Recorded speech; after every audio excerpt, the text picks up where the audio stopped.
বিভিন্ন হতাশায় এভাবেই আমরা নিজেরা বলি, আমার যদি জন্মই না হতো তাহলে বোধহয় ভালো হতো।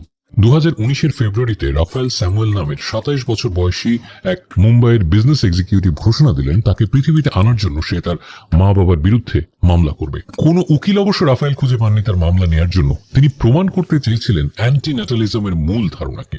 অ্যান্টিন্যাটালিজম কি? আচ্ছা, আসছি সেই কথায়। চার্লি চ্যাপলিন বলেছিলেন, এই পৃথিবীতে মানুষের সময় এতই কম, কারো পক্ষে তাই আহামরি কিছু করা সম্ভব না। তাই যদি হবে, তাহলে পৃথিবীতে আসার উদ্দেশ্য কি? নবজাতকের জন্য এই পৃথিবী আসলে কতটুকু বাসযোগ্য? এবং ঠিক এই চিন্তা থেকেই গজিয়ে উঠেছে এক নতুন মতবাদ অথবা দর্শন, অ্যান্টিন্যাটালিজম, অর্থাৎ নবজাতককে পৃথিবীতে না আনার সিদ্ধান্ত নেয়া। প্রশ্ন ওঠা স্বাভাবিক, এই অ্যান্টিন্যাটালিজম আদৌ কি কোনো সাধারণ মতবাদ?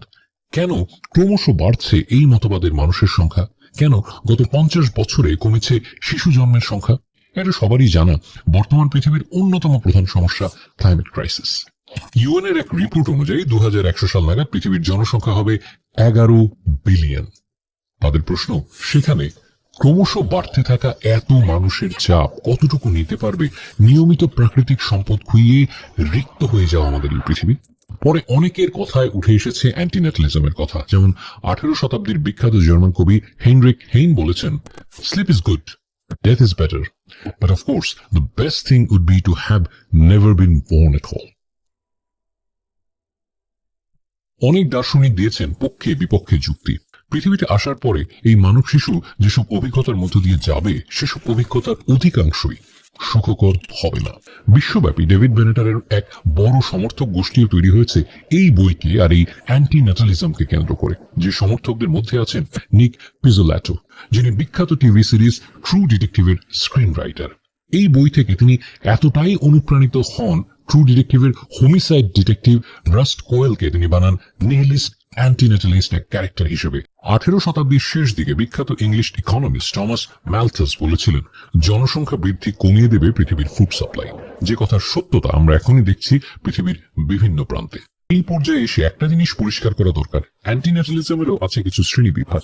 এক শ্রেণীর মানুষ আছে যারা নিজেরা বাচ্চা না নেবার সিদ্ধান্ত নিয়েছে, কিন্তু অন্যরা বাচ্চা নেবে কিনা সে বিষয়ে তাদের তেমন কোনো মাথাব্যথা নেই। এবার আসা যাক মূল প্রশ্নে, অ্যান্টিন্যাটালিজম বর্তমান পৃথিবীতে ঠিক কতটুকু প্রাসঙ্গিক? আমাদের এই যে সময়, এই সময় এসে কোনো কিছুই আর স্থিতিশীল নেই। সবাই সবকিছু কোনো এক অদৃশ্য লক্ষ্যকে ধাও করে ছুটছে, এবং এইরকম এক পরিস্থিতিতে নতুন এক শিশুর দায়িত্ব নেয়া, পৃথিবীর মোট জনসংখ্যার ডিজিটটা আরেকটু বড় করা, আমাদের দিক থেকে ঠিক কতটুকু যৌক্তিক সিদ্ধান্ত?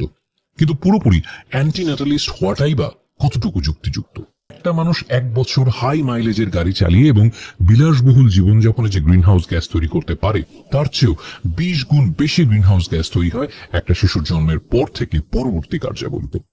অ্যান্টিন্যাটালিজমের যে মূল কথা, অর্থাৎ নতুন প্রাণের জন্ম না দেয়া, পৃথিবীর বর্তমান অবস্থান সাপেক্ষে সেটা হয়তো মানা যায়, কিন্তু সামনে যে পরিস্থিতি পাল্টাবে না, এই যে পৃথিবী আবারও সতেজ হয়ে উঠবে না, সেটাও কি আগেভাগেই বলে দেওয়া যায়?